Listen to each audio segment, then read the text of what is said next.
Hello. Hi, this is a really bad angle. Wow. Okay, my breasts look massive. Because they are. Okay, what is up with this angle? This is creepy. Well, let's move it and get it to where you like it. Yeah, this is just like gonna drive me crazy. We are waiting for Laura to join us. There she is. There she is. Hold on, we're trying to find a good angle, Laura, before we let you on because this angle was really creepy. Okay, cool. Let's do it. All right, we're gonna let you on. Ask to join us. Ask to join us. Ask to join us. Let's get this party started. We're excited. Why isn't it working? Hello, Penny, Nancy, hi guys. Shelly. Hi. Olaf. I forget how it works. Yeah, Laura just asked to join us, and then we can let you on. It's not letting me. Oh, is your phone sideways? We had this issue with Julia last night. She's good. Yeah, so if your phone is sideways, it won't even let you ask. I don't know if that's what's happening, but we had to get off and we had to switch it because her phone was sideways. So, all right, well, we'll let everybody jump on. So, where are you guys at with Traveler School? How you feeling on it? Module 3. This is the recap for 3. How many of you guys are way past Module 3? Just give a thumbs up or a yeah, take your time, girl. Get it. Or a yes or something. Yeah, how are you guys feeling with all the things? And for this particular training, what we're gonna do is we're gonna get Laura on when we can, and then we're just gonna do a Q&A with her. Like, she goes into so much depth in Module 3. There's so many goodies in there. She really takes you through the whole process. Got it. Cool. There she is.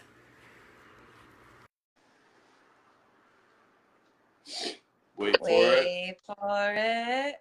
Hey! Hey, hello, guys. I'm gonna. We gotcha. Hi, friend. Hi, hello from San Diego, beautiful people. So good to see you. And hi, all the Traveler School people coming on live. I'm so happy to be here to answer your questions.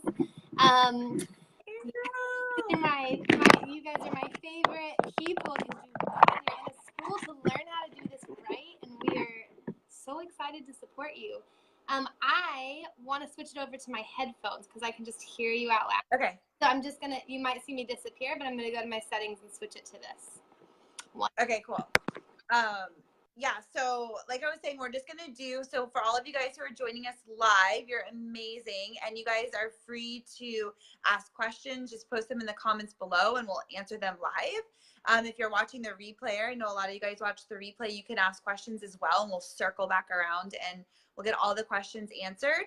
And then I have some questions from you guys that I am going to read off, or we're going to read off and ask Laura. Just me. Erran will be like miming in the. And then yeah, so we're just gonna kind of jump in. It's gonna be strictly Q&A, and we're gonna pick Miss Laura's brain tonight. What did you do, bud? Proof.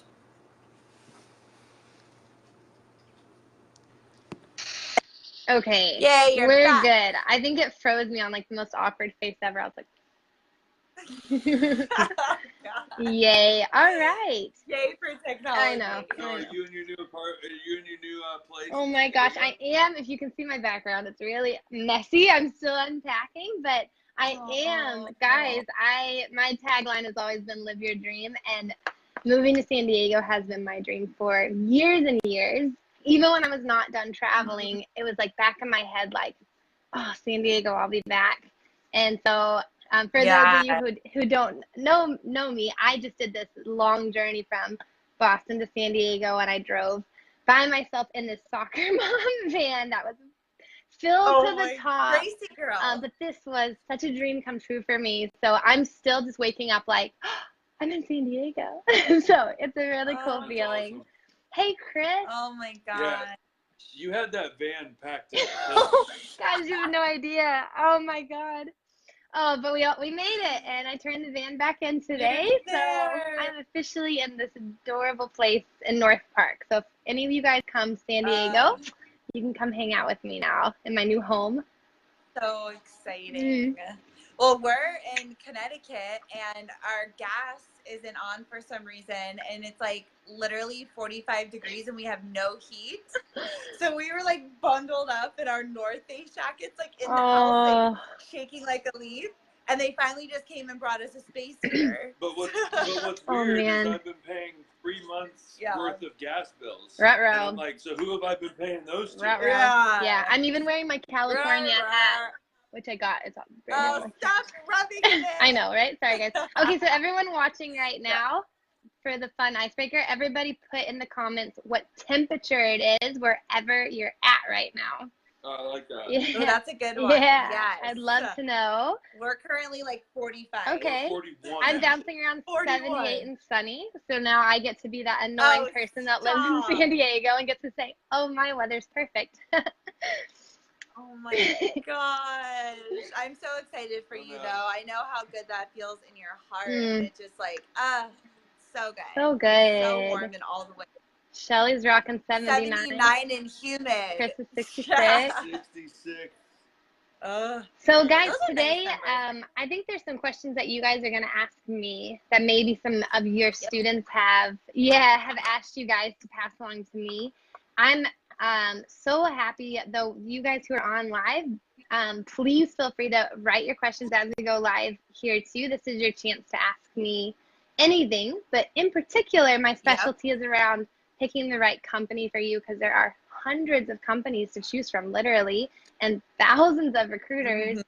But yet that piece of the puzzle is the piece that's going to make the biggest difference for you in terms of how you get paid, how many job opportunities you have, and your overall sense of security as this human in your life. So any questions you have around this at all, I am an open book and here to help you guys really thrive in this area. What's up, you guys Sally? utilize this time and definitely pick Laura's brain on all the things, recruiters, companies, everything. I'm sure most people already know you and know Nomadicare, and especially they're watching Module 3 right now, which is such an awesome module. But for those of them who don't or want to know a little bit more, just kind of an overview of Nomadicare, what it is. And also kind of what's new with Nomadicare. Do you have anything going on now? Anything new, fun, shaking things up a little bit? Yes to both of those things. So Nomadicare, I started as a traveler. I traveled for 8 years. Nomadicare has become full-time this last year. But I came from that perspective and wanting to help this industry find a way to figure out this puzzle. How do we get a good recruiter? And there was really nothing. So Nomadicare is a company I started. I've had it for 4 years now, and it just keeps getting better and better and better as far as like the way I interview and vet recruiters. So my goal is to vet recruiters, find the ones that can really be there to support us and do the right thing, and match them with travelers so we're not getting taken advantage of.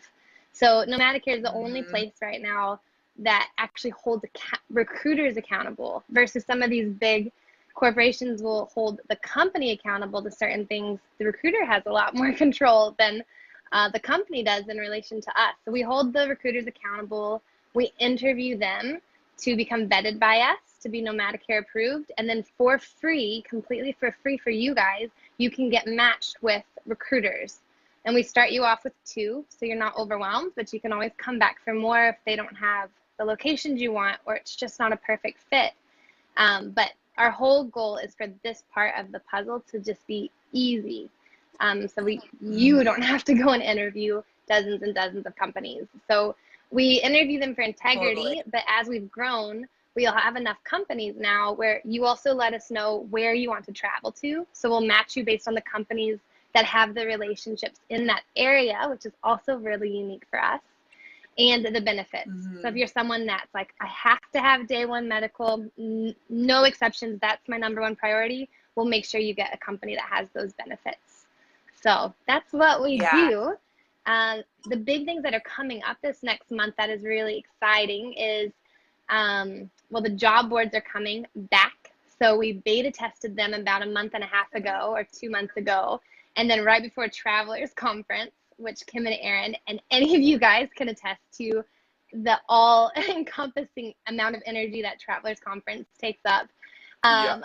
We've shut them down, but the beta went really well. So they're built and they're ready. So we're going to relaunch those and keep them open. So we have a job board coming up. So if the job is up there, it will be the most accurate job board in the industry as far as no bait and switching. They're not going to be fake jobs. And also, there is a great recruiter behind that. So you're not just getting a random recruiter from a company. Yeah. And there's the dream job board. So you can post your dream job and only Nomadicare recruiters can see them. And we connect you to a Nomadicare recruiter only if they present us a pay package. So you'll get that pay package right away in your dream location if you'd rather kind of post that and kick back more. And then the new thing we're bringing this month too is a pay comparison calculator. So we've always had that on our back end, but we're about to put it on the website. So you guys as travelers can just put in your information and actually see. It'll break down the hourly rate for you. And you can also just email that then or message that to your recruiter and say, hey, can you just throw the pay package on here? So now there's a uniform way to start seeing pay packages. So a few new things that we're really excited about. Fun.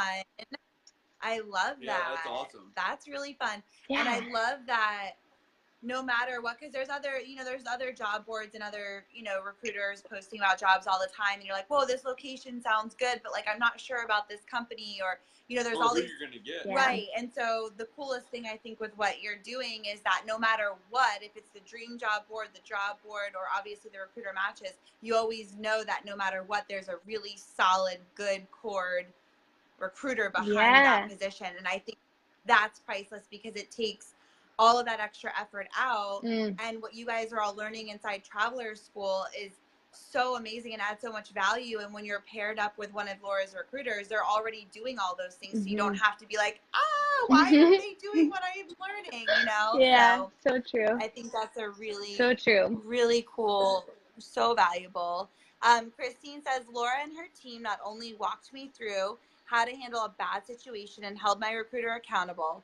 Invaluable resource for us as travelers. Thank you so much, dear friend. Yay, you are welcome. That's what we're here for. And Shelly says, I attended TravCon and am now getting swamped with phone calls, emails, and texts. I have told them that I am not planning on traveling until spring of 2019. Several are still reaching out aggressively, and I feel that this is disrespectful by not listening that I'm not ready yet. How should I handle this without burning bridges? Plus, I haven't decided on what company recruiter I am going with because I just haven't had the time to sit down and really evaluate. Another reason why I'm not starting until spring. So what's a good way to handle that? Yeah, that not cool. So the thing, for Travelers Conference, these companies went there, and when they go from the Traveler Committee from us, they only get your email address and your name. And so, or no, they don't even get anything. Sorry, if they scan your badge, they only get your email address. But what they do is they do these drawings, so we'll have to write down our phone number. So that's why they do that. So we go and we're all excited and we want to get all these prizes, and so we give our number to everyone. Well, their job when they go back is to make that investment that they put to fly everyone out and to have a booth and give away swag to make it up in getting us travelers to work with them. So every company needs to make back their investment. So I think it's good to put yourself in their shoes first, so you're not feeling like disrespected, and to say they're doing their job. That's what they have to do, is take this list and call. They gave a prize away. I put my phone number down. Cool. So we're on the same page with that. Now, what do you do? That doesn't mean you just have to have your phone blown up forever. Now what you have to do is compassionate and kind, but direct communication. So the best thing is in writing. So that way it's like there's like a record of it. So, and it's also good because you can make yourself a template. So you can copy and paste this to every company. And you can start the first part with gratitude and say, thank you so much, for like TravCon or for trying to help me out. I'm actually not traveling till this date. And so what I'm requesting from you is to please take me off the call list, and I will come back to you when I want to talk. Will you please write me back and say yes and confirm? Because I'm getting really stressed out at my phone being blown up. I'm sure you can understand. Looking forward to hearing your confirmation. Sincerely, Shelly. So something along those lines. So they write back and confirm, but there is a way for them to take you off their call list, but they have to go in and do that. And otherwise you will be in their system forever and ever and ever. So try that out. That's a really good hopefully tip. It goes good. I like that. Yeah. Hey, Mitch. Hey, Matt. Good to see both of you guys on. Awesome. Woo-woo. All right. All right. So we did in your last, when you were kind of doing your introduction, you were talking about the word vetted. Can you kind of explain that a little bit, like what that process is or what that means and why it's different from any other company? Yeah, totally. Yeah. So vetted, here's what is interesting that you guys will kind of come to learn if you stay in the industry long enough. You guys, you amazing people in Traveler School, you're going to come out the other side of this knowing more than 90% of the recruiters out there. When they come into this industry, there's all of these different companies, and even some of the very biggest ones don't have good training in place for them to learn about the traveler side of things, to learn about tax homes, to even understand why we should get paid overtime a certain way. Things that seem like they would know that, they don't. Many companies just give them a calculator, and they don't explain all this stuff like we even know about bill rates and how it's broken down. They know it conceptually, but not in like an easy to explain way. So they just have their calculator. They do as they're told from their company. And then the company, like we as travelers have to hit the ground running. So many companies play that same game with their poor recruiters. So they're having to hit the ground running and call travelers and kind of fake it till they make it. That stinks. That's why you want a vetted recruiter, because you don't want that recruiter who is like a blind leading the blind and making all their mistakes on you. But unfortunately, training is a really weak area for our recruiters who are in this. And so what I do and what Nomadicare does is we're vetting them to make sure they really do, for one, understand this industry. They have to be able to explain to us tax homes, the basics of it, not tax level expertise, but the basics of why we get tax-free money and what does it mean to have a tax home and where to send you if they don't know the rest.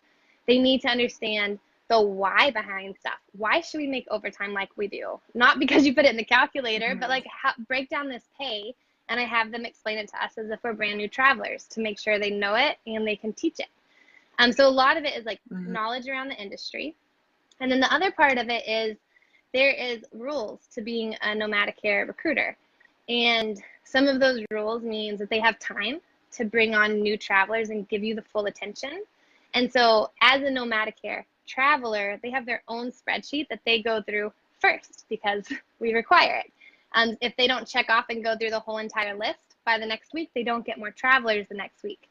And so you know they are giving you the first attention because they're getting rewarded on the other side of it by treating you great. There are whole entire companies who have a separate pay calculator for Nomadicare travelers, meaning if you go to that company on your own, you get paid less. If you go through Nomadicare, you get paid more because we require it. And they want us as Nomadicare travelers because I've built, we are kinder in general across the industry. We are more knowledgeable. We are great travelers is what they found. So they're rewarding us as empowered travelers by saying, yeah, pay them a little bit more. They always come in like communicating well, understanding this industry, like answering us, not just disappearing. We're good travelers, so we get paid better. So if you go through Nomadicare, you'll get paid more. Some companies, you even have your own Nomadicare account manager, which means we get pushed through the top of job applications before everyone else. So that's not necessarily part of the vetting, but that's a part of the benefits. And then just like Christine was saying, we also hold them accountable. So if anything happens, you have a team that has your back, and no one else is gonna do that, right? So the difference between Nomadicare is they're vetted. The vetting takes 3 hours for the knowledge piece of it. There's certain non-negotiables. You can go on the website of the red flags to see them. Things like when they give you your pay package and things like this that they have to do or they're no longer going to get travelers. There's companies that like us so much we get paid more. So we've already pre-negotiated things like overtime rates. You will definitely get more money on your extension if it's a first extension and if you got travel reimbursement. So you've got to understand how that works to know when you're entitled to it and when you're asking for too much. And the other people that I think use this word, they use it quite loosely, right? There's bloggers that you could go and like they'll have a thing on their page that says, come get my vetted recruiters, but really they just know 2 recruiters that are their friends. So they're giving everyone to the same 2 recruiters. They don't know if that's the right recruiter for you. They don't actually even know if they understand tax homes or pay benefits. They didn't vet them, they're friends with them, and they're just putting people through. The other thing that's guaranteed with Nomadicare is your pay is not affected. The companies have to sign off that referral bonus does not come out of your pay. It comes out of their marketing budget. Whereas if you go with a blogger or a friend, they might not sign off on that. So for sure, your pay is not affected with Nomadicare, but it could be with another friend or blogger. So we set everything up so is like completely for the traveler, and the companies are kind of like bending over for us because we're great travelers. Right. Awesome. So for anybody that gets matched with one of your recruiters and something comes up or they're not happy or the recruiter isn't following through with their part, then their next step would be to reach out to you or your team and say, hey, this is what's going on. So then you can go and address the situation with the recruiter, right? That's exactly right. So anyone that's been through it can probably knows kind of how it works is like we text you first. You're part of the conversation. So you can save that number and text us anytime. You can message me on Facebook. Sometimes that's slower than the text messaging line. But whatever it is, like contact us because we want that. Like your feedback matters to us so much. So you're only going to get received in gratitude for talking to us. We love to hear the great feedback, which is what we mostly get. We want to hear if a recruiter messed up and did something wrong. We want to hear that. The recruiters do not pay to be on this list. They're vetted because they're great recruiters. If they stop and we get bad reviews, they come off the list. We have no contract with them that they have to be on it. So please tell us. And then yes, like we'll walk you through whatever it is. So if it's a gap in knowledge where maybe you misunderstood something in the industry, we're going to help you understand that. But mostly we're going to have your back and we're going to talk to the recruiter if you give us permission to. You also can tell us to keep us anonymous and you just want us to know something's going on. You have the power. Yeah. We're going to help you any way that we can if anything happens. Perfect. Yeah. Okay, great. cool. Stacy, do you want to read that? I can't. Are we going to jump in? Okay. Yeah. So Stacy had said, hey, asked one of my recruiters about premium blended rates for OT and callback pay. She said her company didn't pay like that. I told her I know that they do. She wanted to know if I meant with Nomadicare because things are a little different with you guys. So I experienced that already. Yeah, that's exactly right. I love that. It's so funny that other recruiters like know that. Oh, wow, so I love funny. that. That's cool. That's really cool to hear that. Thanks for sharing. Hey, Vicky. Yeah. Hey, Linda. Good to see you live. So you were talking about vetted recruiters and then like with the pay calculator and they cut them loose and they kind of trial by fire. And with that being said, how much leeway, I guess, do recruiters have? Is it the company telling them this is what you're going to do every time, or do they have kind of a free reign to really work on their own? Yeah. So this is such an important question. It's something I did not understand when I started. I think I just assumed companies had a set way of doing things and the recruiters were just following that. Now, some companies are like that, especially some of the bigger ones, like the really, really big ones. Well, to scale that big, they probably have some major systems in place. And so like one in particular I'm thinking of, like the recruiters don't even see, they can't even touch the pay package. And so that's more rare though. What is more common is that the companies hire recruiters and they're hiring them as sales positions. And they're giving them a desk and letting them run it more like an entrepreneur would. So they're giving them some brackets that they have to play within. So they might say, you can never go below 20%, but you can go up more than that to give us more profit. And the more money you make us, you might get a trophy on your desk. And they like their little trophies. Or you might get a little bit more commission because most people are commission based on gross profit. The commissions are not strong enough for that to be a huge incentive, but it's there, right? So they might make a few extra dollars if they pay you a little bit less. And so before recruiters maybe get into the groove and realize retention and loyalty and referrals are the better way to run their desk, they might play that game where they're not paying you well if they're newer and are used to other sales, companies, like other sales industries where it's not the same. Right. So they might give them some of this, like, standard of this, but besides that, the recruiter determines so much. Most companies, they're determining your overtime rate, or at least they're fighting for you to get it. They might still have to ask somebody to help with them with that, but they have the power to go ask somebody and push, oh, it's a great traveler, here's why we should do this, otherwise we might lose them, type of thing. They're the ones, when you extend for the first time, can determine if they're going to put that travel pay back into your cup of money, or if they're going to keep it for the company profit and not tell you unless you speak up and say something. Most of the time. Right. There are some companies that don't allow that ever, which is annoying. And then things like proactive versus reactive. So there are some recruiters who could sit at their desk and, let's say Kim was like, I really want to get to San Diego and hang out with Laura, which I think she should. The recruiter can either look on the computer and look at the jobs and say, cool, there's no jobs in San Diego right now, I'll keep you posted.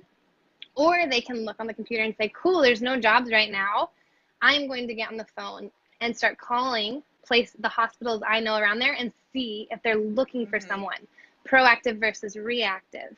One of my friends is I've got lots of friends that are recruiters, but I know one in particular who is so proactive, and I'll tell you what, like, he will call every single place in the area and make sure they all say no before he'll tell you no. Most recruiters don't do that. That's an exceptional recruiter. By the way, that's an account manager's job. But we can't vet account managers, and the recruiters can't either. They don't know who they're teamed up with for their account managers for each state. So a recruiter is going above and beyond when they do that. It's not part of their job description.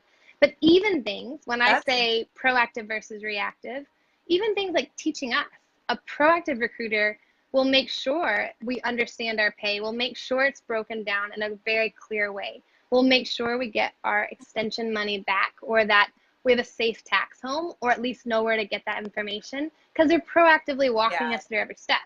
A reactive recruiter will say, of course, I'll answer that if they ask me. The problem is how many new travelers do we have every year? We don't have the questions, the magic questions to ask. And so it's so frustrating, because a lot of times we learn the right questions to be savvy enough a year and a half, 2 years in, and we're like, how much money did we just lose not knowing that perfect question to ask you? So, and that's the spiel I always give the nomadic hair recruiters too. I was like, I tell them that, I'm like, this is so travelers don't have to know the perfect question to get an honest recruiter. So this is like a huge passion of mine. It drives me crazy when people say, sure, I'll tell them that if they ask. I'm like, ugh. But that's something. Well, you just heard it from Laura's mouth, people, why traveler school is so important, because now you have the question right off the bat. And not beat heads against the wall like how Kim and I did for the first 2 years. Well, you're your own advocate, and you're the traveler. You know what to ask for, right? Because you only know what you know, and we didn't know there was anything to ask. Like you said, we didn't know there was anything to ask. We had a very reactive recruiter. Yes, we sure did. Yeah, which I would say is probably the most common, because I'll say this too, in traditional sales, you are incentivized to be on the phone less, right, to make the sale, so you can call the next person and get another sale. And so a lot of companies will get frustrated by a lot of recruiters that maybe would be more like nomadic hair recruiters, because of you're talking on the phone too long to these people. Get off the phone. So we have to put ourselves in their shoes sometimes and realize how nice it is when we have a recruiter that is proactive and over communicates, because they're being asked to not do that at their job, right? So sometimes doing what's right and doing what the boss is asking you to do are different. And so it takes a bolder recruiter to say, this is how I run my desk. I will talk to my travelers and I'll make sure they're all doing this, but it's not how they're trained by and large. Our industry is slowly shifting. And so it's, I talk about things, and there's some recruiters and companies that run it differently, but by and large, their managers are saying, get off the phone. Why are you over explaining everything? That's crazy. Well, so that kind of leads into the next part of that, or the next question. This comes up all the time, and I know a lot of travelers wonder about this. The ones that maybe are working with a recruiter that they thought was amazing, and now they're learning all these things, and they're like, oh my gosh, like my recruiter is not doing things correctly. Yeah. And this recruiter, I really want to work with them, and they work within the same company, and I want to switch, right? And you've talked about this a little bit before and kind of the process to go through it. But if you want to just chat about that for a minute and kind of like, what would you say? Like, you're going to call the manager, but like, what would you say? What would that conversation look like? What would be the words that you would use to describe, like, hey, I'm really unhappy and I'd love to switch. Here's why. Yep. Like, what would you say to them? Yeah, that's perfect. So when you guys do this, think about it as if me and Kim and Erran are all three recruiters at a company. But it's not us three. Let's say we're all in different levels of knowledge or experience or whatever it is. But the three of us, me and Kim and Erran, we're friends. Most companies, they sit next to each other in cubicles day in and day out. Remember that they're all friends.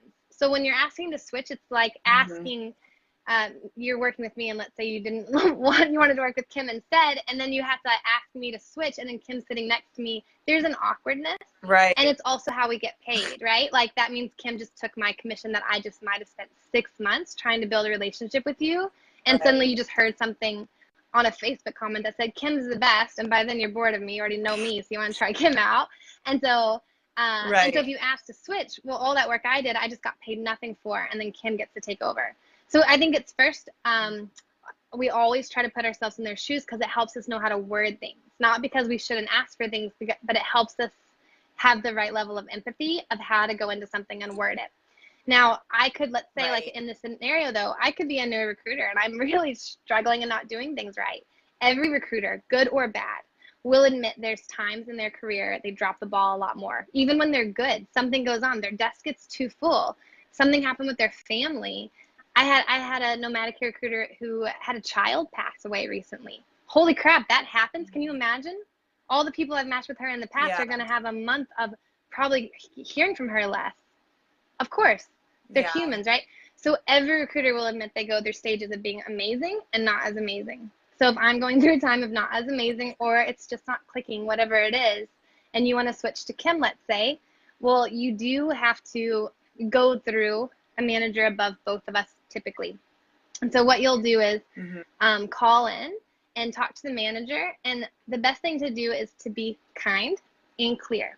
And so you can say, thank you so much. These are things that like I liked about Laura, but here are things that I'm just not vibing with. And it's really important to me to switch to someone else because of this. And so I think they're going to try to first convince you to stay with me because that's their job, is to try to keep their family happy and see if they can just mend something so I still get the commission and there's not this awkwardness. So if you really want to switch, you've got to stand a little bit strong in that and know it will be a bit of an awkward conversation. Now, this is assuming we have a bit of a relationship. If it's really early on, it should not be this difficult. You can just say, I want to work with this person. And if you've had like one conversation, don't overthink it. This is like assuming I've gotten your resume, we've had a lot of conversations, and you decided you wanted to switch at that point. That's when it becomes a little bit more awkward. So be kind and compassionate, but be clear. Also know, though, guys, us as the empowered travelers, we get to help recruiters learn. They don't get training, remember? So it hurts me a little bit. Rejection feels bad for everyone, no matter what, but it's how I'm going to grow the fastest. I lose a traveler because I didn't pay them right in extension, or because I was only following up with them once a month, which is not enough. Well, I hear that direct, clear feedback with kindness. So I didn't just back into a corner and say, well, screw them. They're so rude. They're not grateful. They say like, wow, well, guess what? I'm going to show up for the next travelers better if I understand very clearly why you left me. So I think it's good for the industry for us to switch as long as we're being clear and not just ghosting them and saying they should have known that's so rude, because most recruiters do not know. They're very poorly trained. Yeah. But I think too, like if you were like, for instance, going through traveler school or something with they saw with nomadic hair, or and you know the OT and that's the biggest one. The getting things, you know, for their extensions and you know, a couple other things, pay packages up front. Yeah. If they weren't getting that and they're learning this stuff, they're like, crap, I've never gotten that, then is that something that the manager would be a little bit, but could you teach the recruiter as well? So I guess that's kind of Well, the yeah, thing, step one would be to, if it's something like that, to try to ask the recruiter to do those things first. Yeah. Right? Yeah. Like if it, and yeah. Right. I think a lot of the people that I've talked to has been that they've learned, you know, the things. They've gone to the recruiter, they've talked to them and said, hey, like, this is why I think this is fair. You know, moving forward, this is what I would expect. But while having the conversation, and the recruiter's just like, we don't do it that way. Like, that's not how we do it. And they're like, but we know that there's a recruiter that works within your company, that's a nomadic care recruiter, whomever, who does. And they're saying, oh, the company doesn't do it this way. We don't do it that way. Sorry. Yeah. And that's where they're like, I want to switch. Yeah, of course. Know? Well, then you do. Then you can try to switch, for sure. And I mean, that really is true. And it kind of stinks. Like the recruiters that aren't nomadic care approved within certain companies, like they're literally not allowed to do it. Like their company doesn't allow them to. Like it's unfortunate. So I think all like us as travelers, to take away the assumption recruiters are always lying too. That really is true. It stinks. Right. And their other recruiter friend, man, they got a different calculator and like lucky them. But like that blows for that recruiter. How awkward for them to be like, I can't and that one can. It's not fair. Hopefully they change that whole thing at some point. But totally. And then I think it's also knowing what you really need. So our minimum for nomadic care is double time for overtime rate. I would love it to be blended rate, but it's not because not enough companies do that yet. That's still so new. So I advocate for blended rate. I advocate for us all to ask for that.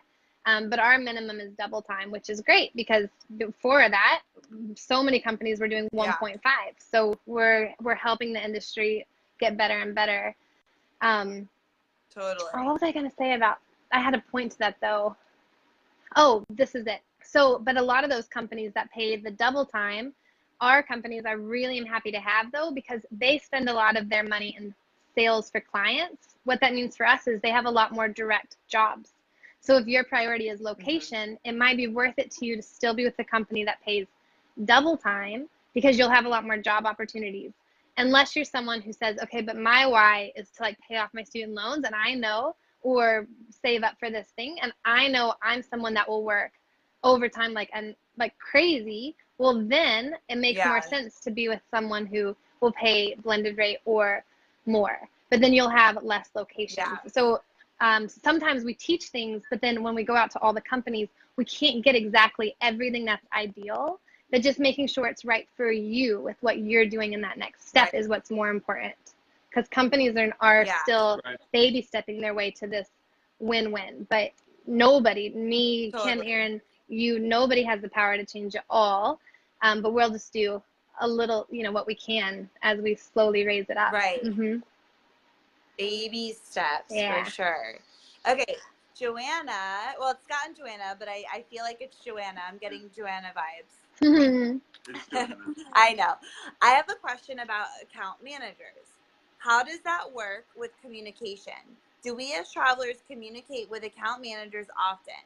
I asked because I spoke with a recruiter, not nomadic care, and they were not able to tell me much about the assignment until the account manager was able to talk to me when we get to that point. Well, we don't usually. There's a company, RAS, who we actually do switch around to the account managers. They're kind of the exception to the rules. So that one, at RAS, you have one recruiter that you'll talk to very infrequently. And you'll talk to them a lot at first, but once you get your first job, you pretty much exclusively talk to the account managers who specialize in regions. So you'll switch every single state you go to a different one. So maybe that's the company you're talking about, and that company is different than every other company. The recruiters have very little power. They cannot touch the pay packages. And it's true, you'll switch around, and the recruiters truly might not know much about the job. They give them not enough information to really tell you that stuff. So if that's the company, or maybe it's one that works like that I don't know of, that could be true, and that's frustrating, right? Because we don't get the information fast enough to make great decisions for ourselves if they're always able to be like, well, I don't know. But in general, how it works is we don't actually directly talk to the account managers. The account managers are like the recruiters for clients. Clients are hospitals or home health agencies or whatever it is. So they've got their direct person, we've got ours, and the account manager and the recruiter in an ideal world work really close together and work really hard. So they might say, okay, Kim wants to go to Florida or San Diego or Oregon. And so they're telling the account manager this, and he's showing them all the jobs that are, I mean, they still have their job database, but the account manager is the one with the relationships, and their job is to know more about each of these places. So in general, we talk to our recruiter, and we hope they also have a good reputation in their company and have a good pool with account managers, because it helps to have a good relationship with your account managers as a recruiter. But we don't know that, and we don't have any control over that. But most companies, you talking to the recruiter should know most of the details the account manager does as far as what we would need to know, like pay, stuff like that. But I guess there are things Joanna, like there are specifics about the job that many times the recruiter doesn't know. Like a job order could come through and it could just say a bill rate number and like the hospital name and like nothing else. So it is true that a job order can come in like with almost no information, and the recruiter is like, man, I wish as much as you I could tell you more. Like there is nothing here. And so that could be true. Yeah. Yeah, a little personal story, Joanna, for you and everybody as well is, with the company that Kim and I work for a lot, I know the account manager. He's been the account manager for every single one of our contracts. I think I've spoken to him once in 6 years on the phone, and it was a question that was specific from the hospital, and my recruiter was out or something like that. But he also knows me enough. I actually met him in person. That's what it was. He knows me enough that he has actually said there was a job I wanted in San Diego, and I was interviewing for other places, and the account manager said, if you give me Erran's stuff, I can definitely get him an interview, and he will definitely get the job, and I will push it through to the hospital. So he knew I wanted to go there, and my recruiter was like, well, I don't know, they've already been interviewing a bunch of people, and he was like, give me his resume and I'll push him through. And he had such a good rapport with the facility, and he also knows me, even though we've never really even talked. So it's kind of a cool thing that when you got the job. And I got the job, and my account manager has actually pushed me through a lot of times and said, he got me the last interview and actually went back and said they didn't want to wait for you, but my account manager went back and said, you want to wait for this guy, so you should interview him. And they actually gave me the interview because of the account manager. And then said they would wait for him, which is kind of cool. Gave me the job. Oh, that's huge. That's huge. That's great. Yeah.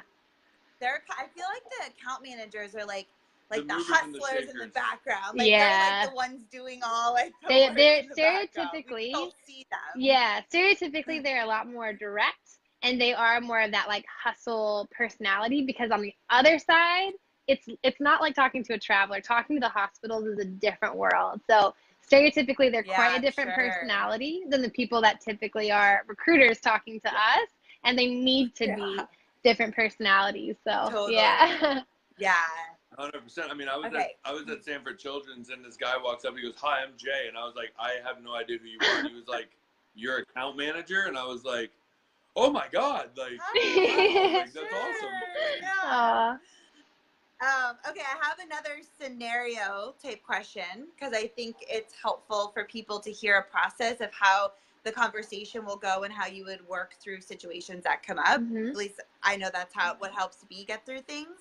So we're working with a couple of different recruiters, right? 2 to 3 recruiters. So you're finding a job, okay? And say 2 recruiters, they submit you for different jobs. You're interested in both. They've given you the pay packages for both. And now you're interviewing, and you're going to see which one feels the best on the interview, right? They both know that you're working with other people. You have great communication with both. Now you've had the interview, and you're going to pick the job that feels the best to you, okay? So you're going to go with recruiter A. Everything feels good. Cool. Now you have to let recruiter B know that, hey, this time I'm not going to work with you. I'm going to work with this other guy because it just felt better.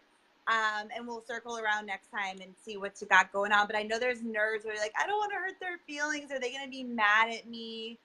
So how do you kind of go about that conversation with recruiter B that you're basically like kicking to the curb for 13 weeks. Yeah. After they've worked and got you the job or the interview and all the things.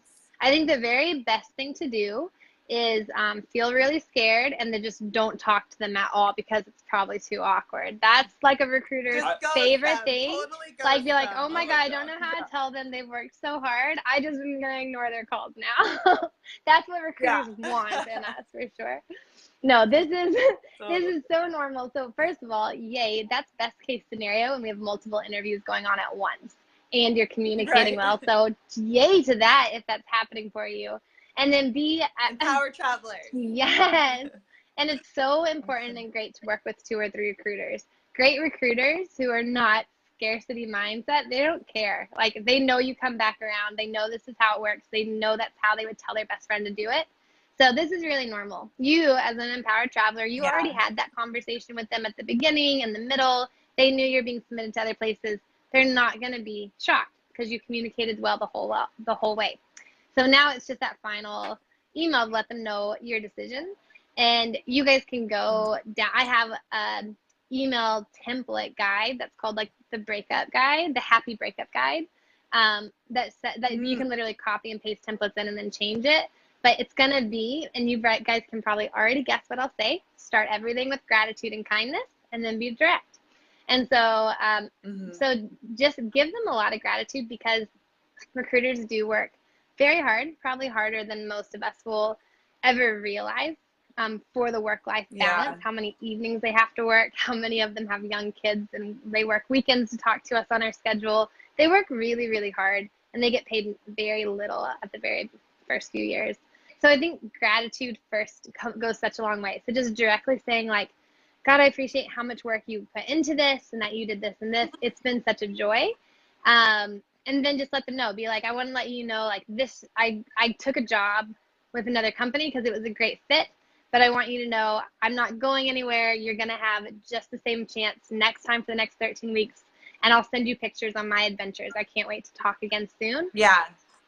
And that's it. And then they're happy. They're on the same page. They'll mark you down of when they should reach back out to you. And then I think it's important for us to remember, sometimes we put a lot on the recruiter, which I do too. As running Nomadic here, I put a ton of accountability on the recruiters. But I think it's important to remember, as the travelers, we're half of the relationship. And it is in our best interest to show up for the recruiter also, and to not always feel like they have to reach out to us first. Because the recruiters have a list of hundreds of travelers. Like some are active, some are the new travelers. The company gave them a list to reach out to. They're always playing a balancing act of time management. And it is in our best interest for us to always be on the top of there somewhere, no matter what. And so it's not a bad idea for you to seriously text them a gift randomly, you know, during your assignment, or a picture of something you're doing. So you really do stay relevant to them. Instead of always thinking we should kick back all the time. They're the ones that you remember are in charge of a slight different margin, how much they're going to pay us, how proactive versus reactive they're going to be.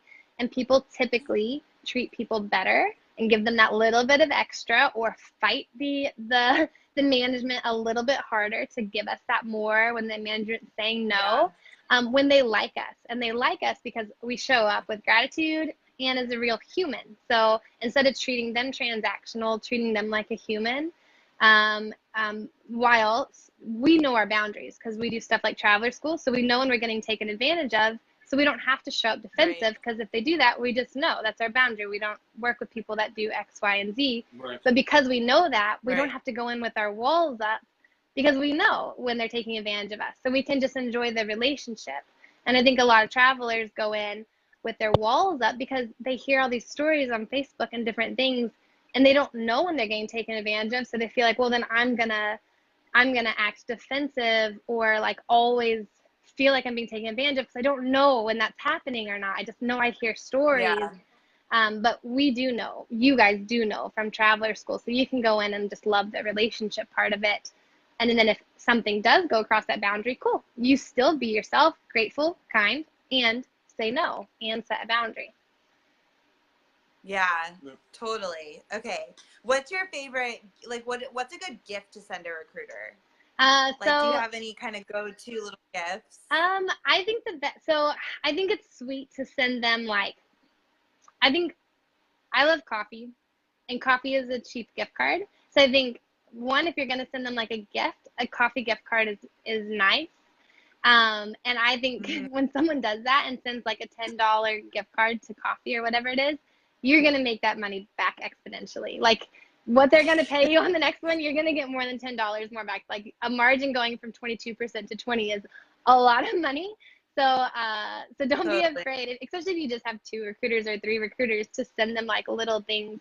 I also think there's apps on the phone that you can make a postcard of yourself and then write on the back in a font that looks like handwriting, but they send it all for you. It's like $1.99.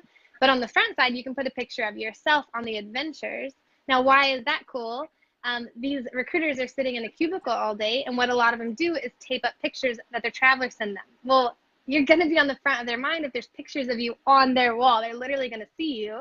Or you could send them like a little decoration for their cubicle, which I've also seen when I like walk recruitment companies. Like recruiters are so proud of that. Like I'll be like, what's this from? They're like, oh, like Jesse sent me this from here. Oh, John like sent me that. So things that stay in front of their face is not a bad thing, because they're going to think about you all the time.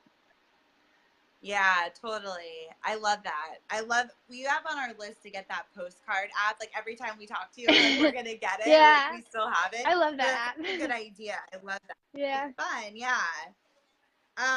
Okay. This is one more scenario thing, which kind of piggybacks off of what you just said, but a lot of the travelers are, especially in this group, are just kind of getting started, right? They're just going to start the relationships with their new recruiters, right? And really setting the tone for the relationship that they're going to have, the trust they're going to have, the communication they're going to have, right? Because once you lock that in and you build upon that, you don't have to constantly try to negotiate and bang your head against the wall and be every contract just like this, like, are they giving me enough? Like all those things that we stress out about, right? But we don't have to do that when we're setting that good relationship from the beginning.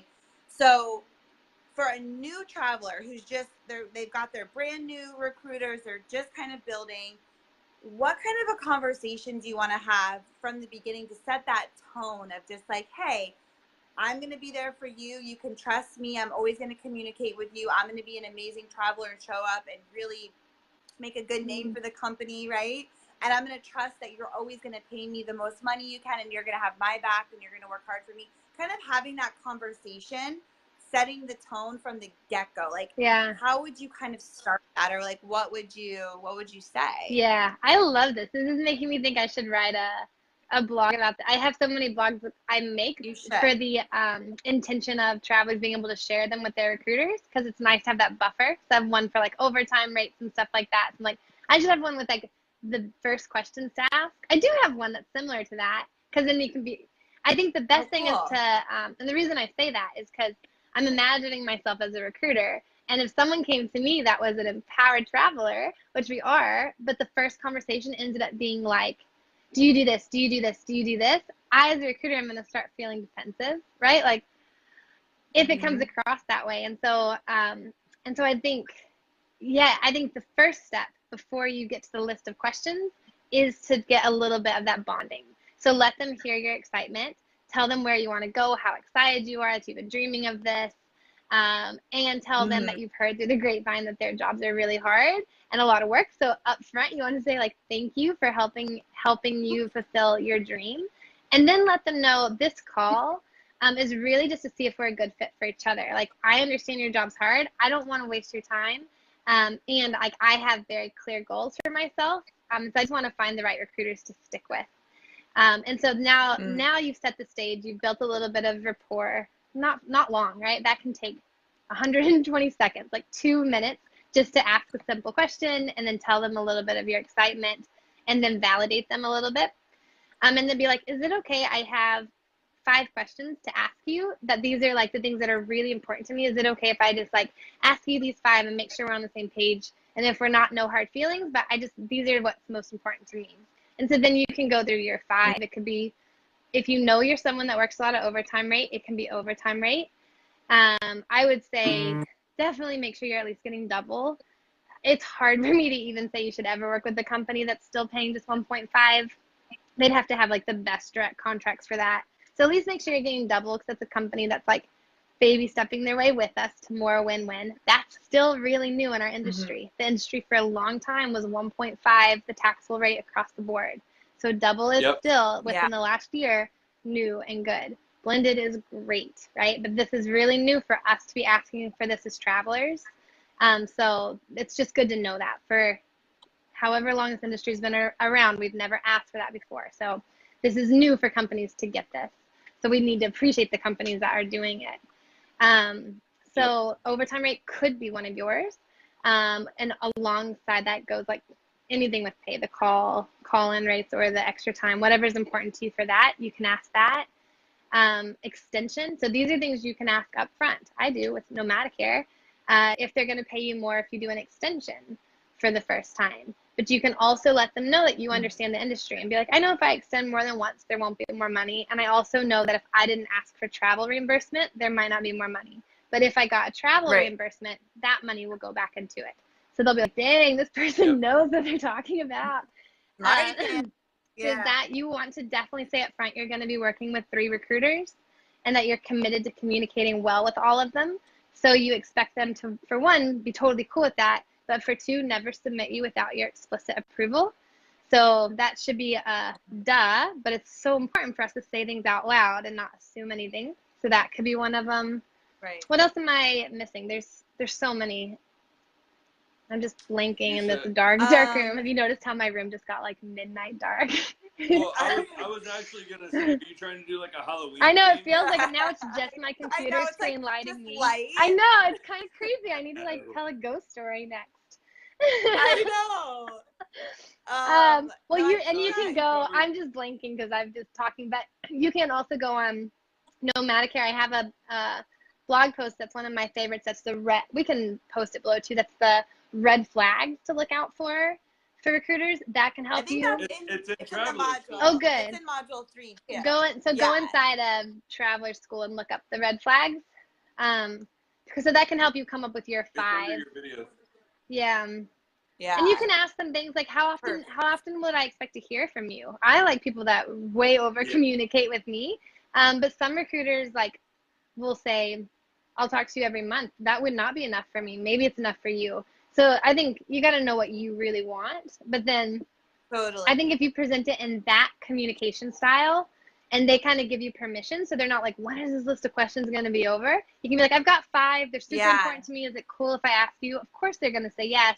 But then you're not making them defensive. You've set the stage really nicely. Right. Mm-hmm. Totally. Yeah.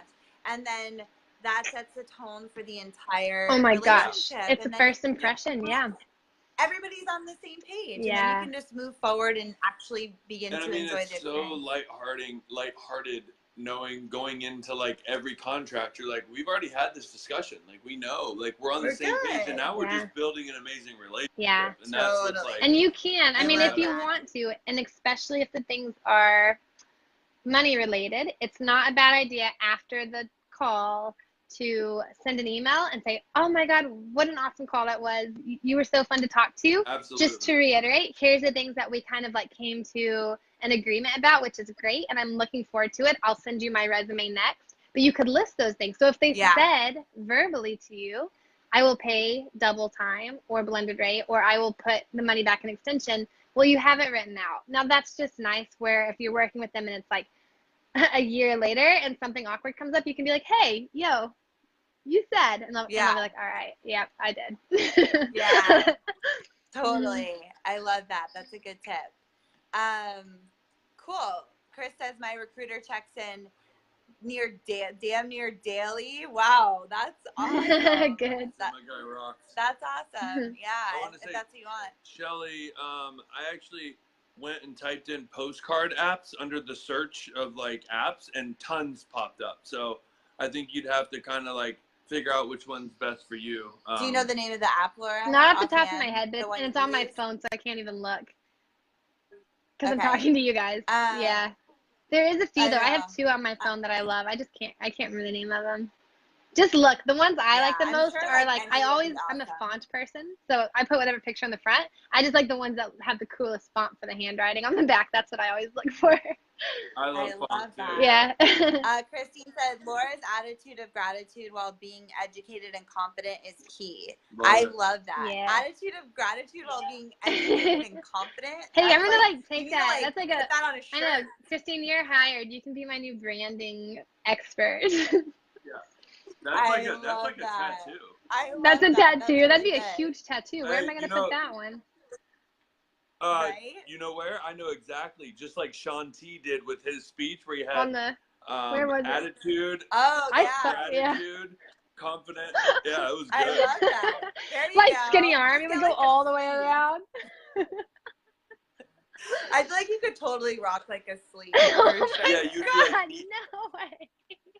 You can see it. I can see it at the end of your talk at TravCon. You'd be like, the attitude of gratitude while being educated and empowered. Oh my God. Yeah. I love it. For your skit. I love it. Okay. So we have 2 more questions. Hey, Laura Latimer's watching. Laura, you're watching us. How? Oh yeah, I am. I'm on the computer so I can see comments too. And obviously so I can be lit up like a weirdo. Yeah, I know this. Like, it's like really, it's like pitch black. Then there's like a glow, like on your like glasses, and it's like awesome. It's setting the theme for October. I love it. So, oh, hold on. So we have 2 more questions. Okay. So we're gonna be wrapping it up. So if you guys are live and you have any like burning desires and want to ask questions while you're live with us, go ahead and type those in, because we'll wrap this up with the last 2 questions. Yeah. This has been amazing and value packed per usual. As usual. Should my recruiter be submitting me for jobs without me knowing the pay package? And if no, why? Yeah, so almost never. Here's what you might hear from recruiters. So they might give you some pushback for a few reasons. One, they say it's going to slow things down. And so if they give that to you, you're going to go farther on the bottom of the list. Now, this is true-ish. What I think is more important is that when we get that pay package, for us to already know what we want, so we can say yes or no very quickly back to that. If we are taking that and spending hours like looking over it and dissecting it, well, it's going to take longer and longer. I think what's more important is having a recruiter that is actively looking at their jobs over and over. So as soon as a job comes up, they're telling us about it. Because if a recruiter is not that proactive and they didn't look at they only look at their computer for our jobs, once a day, well, they could be 24 hours later, where another recruiter could be faster. I think the speed of the recruiter is more important than them saying, me taking 5 minutes to show you your pay. That's such a ridiculous excuse to me. Now, there's some companies that make this harder than others. Some companies have beautiful calculators where they can put it in and it really is super fast. And then some of them make them like do everything by hand, which is ridiculous. But here's what I say to that. That doesn't mean I don't see my pay package. That means your company gets to get up with the times and make a freaking calculator, or you're gonna have to do it that way until you can convince your manager to get a better system in place. I'm not suffering because your company can't put a system in place. We've built a calculator for Nomadicare. It's not that hard to build out a calculator, and we're gonna put it on the website soon, because we care a lot about transparency too. How they show you pay matters a lot. If they're only giving you a lump sum number, that's so confusing. You can't compare that with another company. So the way they break it down is just as important as them breaking it down. So anyway, I digress. The big picture point is, yes, they should be showing you your pay package. Yes, you should understand pay well enough to be able to look at it quickly, already know what you're okay with so you can say yes or no quickly. And you should know the market too, because there is one exception to this, and that is if you are someone who is in a market right now that is very low. Well, it is really competitive, and there is some truth to being one of the very first resumes, because there are hospitals, they don't want to deal with 15, 30 resumes. They will cut it off at 5 or 7. There is some truth to that. So if you are someone going to a very competitive region, you only want to travel to one area or something like that, and you're not as flexible, well, then pick out one recruiter that you trust the most and give them permission to submit you as soon as they see it. They can always take that submittal away, but they can't put it in if they've already closed it off. So if you're going somewhere super competitive or you are in a market that's really slow, which some of them are right now, then it's okay to give one recruiter permission to do that. But that's your power play. That's your call. That's not the recruiter's call. Yeah. But if you do that, make sure you tell the other recruiters not to submit you, so you're not getting double submitted by multiple. But you could pick one. Yeah. And so you want to pick the one, yes, that you trust the most, but I think more importantly, not more importantly, but just as importantly, the one that it works for the company that has the most jobs. So the company that has the most jobs is going to be more likely to have jobs that come up.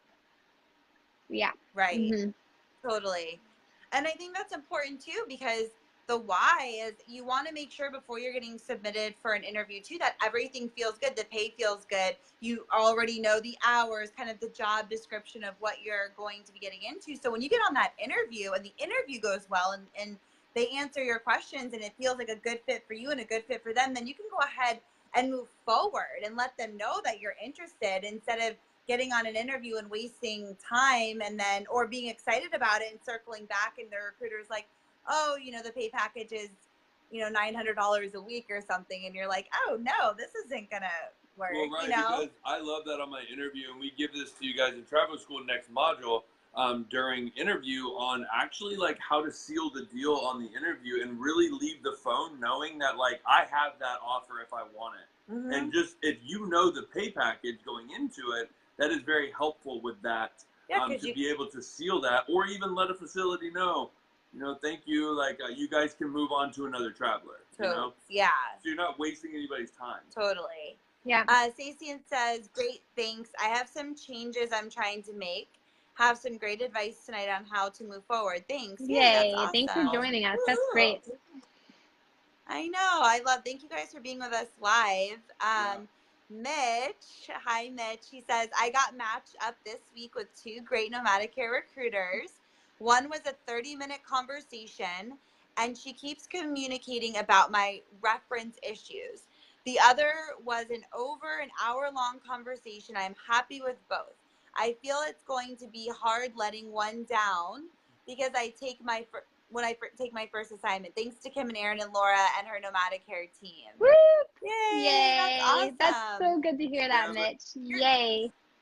Totally. And you won't be letting anybody down. Because, you know, Mitch, these nomadic care recruiters, they know that this is how, like Laura said, this is how they would tell their sister or their brother if they were travelers to do it. They would say get multiple recruiters, right? So. And you'll pick the first assignment that feels the best to you. I like your compassion, I know. So I do too. I love that. You got heart. I love that. Hey, Laura. Okay, last question. Such a great question. How early is too early to sign up for a vetted recruiter for a very first time traveler? When should they start the process of it all? Yeah, the best time to sign up is 6 weeks before you want to start. That's ideal. You can have these great, like, big conversations to get the relationship going. If you are brand new, maybe 8 weeks. And by brand new, I mean that you haven't figured out what paperwork you need yet. You don't have a Dropbox folder that has your resume already in it and your references and some of the stuff. So you have more to get together. So you can kind of know yourself and know if that's going to take more time and you don't even know what paperwork you need. Well, then you might give yourself a few more weeks so they can tell you what paperwork they need and you have time to put that together. As you're putting it together for the first time, put it in a Dropbox folder, because as you go on with this industry, it's so nice to have that in an easy place, especially as you're packing up and moving. You don't want the papers everywhere. You want it scanned in and in one folder. And then in the future, if you switch companies because of any reason at all, they have a job where you want to go, doesn't matter the reason, you can just double click that and say share with this email address, and it's so much easier. So if you are so new that you don't have like any clue of paperwork, if you're so new that you don't know where you want to travel to, it's not a bad idea to talk to recruiters earlier, like 3 months or something, to figure out where should I even be getting my license and where am I wasting my money and time to get a license in this state. in this area because there's never jobs there. So you can start getting to know the market. Right. And so, so if you already know where you want to go and you do know the market, say there are jobs there, 6 weeks is great. If you're figuring out your paperwork, 8 weeks is great. If you're figuring out licenses, maybe 3 months, because some licenses like California could take that long. But California is kind of a no-brainer. Everyone has jobs here. Like this is like the best like plan B always. So get your California license anyway. But if there's another location you want to go to, don't assume that there's jobs there.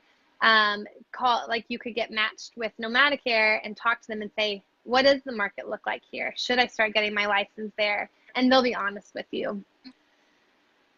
Okay, cool. So Sally just asked, is there a reason that Dropbox would be better than Google Drive? No. My opinion, no. Not at all. I don't know why. I even use Google Drive and somehow I still say Dropbox. I love Google Drive. Yeah. I mean, Google Drives, Dropbox, like a little zip drive, like whatever it is that works for you. Anything. Yeah, I don't know why I use that word. I say it as if like that's the one you should use. I'd really just mean put your stuff in one place that's easy to share. Yeah, so totally. It's basically like you called a Lyft, but you were like, hey, I'm getting the Uber. Exactly. Like I'm like Just interchanging semantics. them. Yeah. Like everything's a Kleenex, but really Yeah. it's a tissue. Like, no, Yeah. they're all great. Yeah, whatever feels good, whatever keeps all of your stuff organized, like, do whatever. Awesome. I think that's it. Yeah. Chris says use all the cloud drives. All of them. Just do it it all. There's so many different things now, right? We can all use. Yeah. Yeah, I think that's it, unless anyone has any other questions. And thank you so much, Laura. Yeah. We always love taking the time to come in and talk with everybody. So happy You're just, such a plethora of knowledge. Yeah, you guys, I'm so excited for all of you. This industry is the best, and you guys are in such amazing hands being in traveler school. So I'm happy to be here to support any way I can. And keep an eye out on the Nomadicare website because the pay calculator will go out. Yes. The job boards are going back up, and we're unveiling something later next month too. So we've got a lot of stuff coming up. So definitely keep your eye out because it's all in support of you guys. Everything we do is in support of you guys. So keep your eyes out for all of it. Yay. Do I know? I'm excited for the job board because I know a lot of people have been asking about that. So that's going to be awesome. So do I know about the surprise? Well, we got cut off in the middle of our call because I was in the windy mountains. So I have more. I have more to tell you guys. Hello. I know. I was like, all right, I'm just gonna have to enjoy the mountains. The nature would not let me talk on the phone that day. I was like, look at us, don't talk on the phone. So the mountains won. So we definitely have some chatting to do. Yeah. Yes, we'll do a chat or something this weekend. Joanna says, as always, thank you guys for all you do. I super appreciate each of you all for all you do to streamline education and information. This field and way of life in a way that serves to make this so easy for others. God, thank you. We appreciate all of you guys because you guys are the reason we're all here. Exactly. You know, yeah, true.